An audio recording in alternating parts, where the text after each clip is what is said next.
Bon, on a beaucoup à faire finalement avec ces 16 chapitres, mais allez, il faut pas avoir peur, on se lance, on commence ça. Donc déjà, on nous prévient que c'est une preview, c'est une itération précoce de ce contenu. Ouais, je sais que la documentation Next, par exemple, évolue beaucoup. Je relis souvent la documentation parce qu'elle est mise à jour très régulièrement. Next a subi beaucoup d'évolutions cette dernière année, beaucoup de choses qui changent. On devrait quand même s'en sortir sur les grandes lignes. Le principal ne devrait pas trop évoluer. Ok, donc c'est un cours qui est centré sur le AppRouter. Je précise qu'en termes de version, là, le AppRouter a été introduit avec Next.js, donc en octobre 2022. Et là, on est sur un cours qui a été créé en octobre 2023. Donc, on est sur la nouvelle version de Next et sur un routeur qui s'appelle le AppRouter. C'est-à-dire qu'en fait, Next a changé tout son mécanisme de gestion des pages, de gestion du chargement des données, en fait, beaucoup d'éléments. Sachant que les anciennes applications Next fonctionnent toujours et continueront toujours à fonctionner.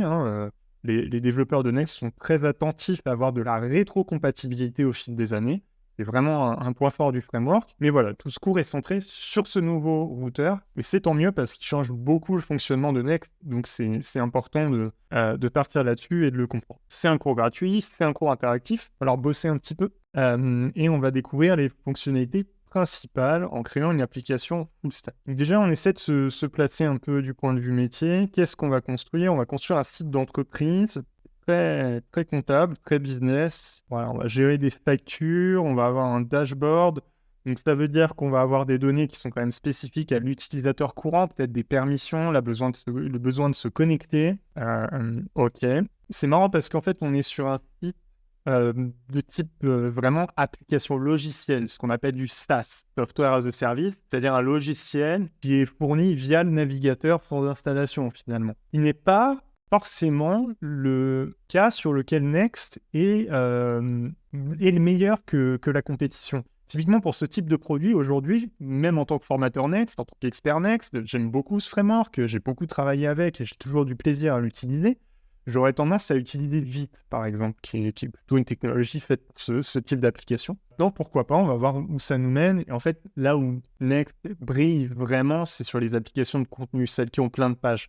Typiquement, le e-commerce, les blogs, les sites de médias, ils vont avoir plein de contenus, voilà, dynamiques, du texte, des images, des vidéos qui bougent beaucoup, qui se mettent à jour, et en même temps des éléments interactifs. Des applis un peu hybrides en fait. Mais bon, là on est sur un SaaS pur, donc on va voir ce que ça donne. C'est peut-être aussi plus intéressant en termes d'apprentissage parce que c'est peut-être plus simple aussi, et en même temps ça permet tout de même de découvrir toutes les fonctionnalités de Next. On va faire confiance, on va voir où ça nous amène. On va créer une version simplifiée d'un dashboard financier avec une page d'accueil publique, la même pour tous les utilisateurs. Une page de connexion, des pages qui sont protégées par l'authentification, c'est bien, ça permet de voir un peu des fonctionnalités complexes, et la possibilité d'ajouter, modifier, supprimer des factures, ce qu'on appelle maintenant les mutations. En fait, le terme vient de GraphQL essentiellement. Avant, on n'aurait pas dit mutation, on aurait juste dit création, mise à jour, suppression.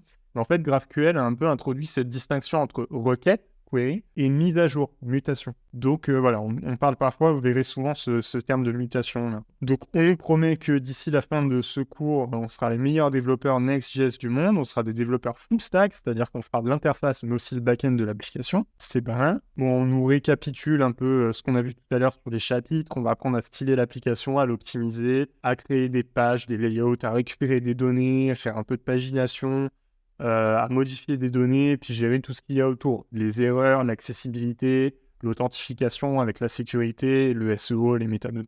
Cas où on voudrait partager nos factures sur Twitter, par exemple. Ouais, rappel des prérequis, on part du principe que vous avez une compréhension basique de React et du JavaScript. À nouveau, sur la page d'accueil de Next.js Learn, vous aviez un lien vers la partie du cours qui forme spécifiquement à React.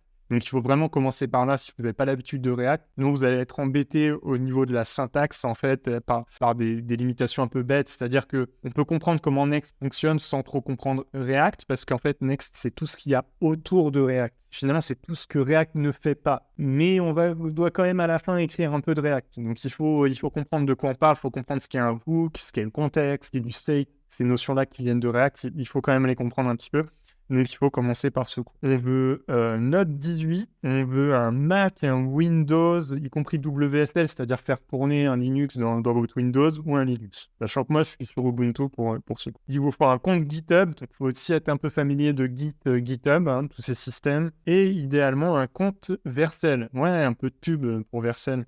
Donc Vercel, c'est la société qui crée Next, en fait, et qui gère Next, hein, même si c'est un framework open source, donc d'autres contributeurs, d'autres entreprises peuvent venir contribuer. Il y a notamment beaucoup d'échanges avec Meta, Facebook, qui crée React, hein, donc ça reste quelque chose d'open source, mais qui est supporté par Vercel.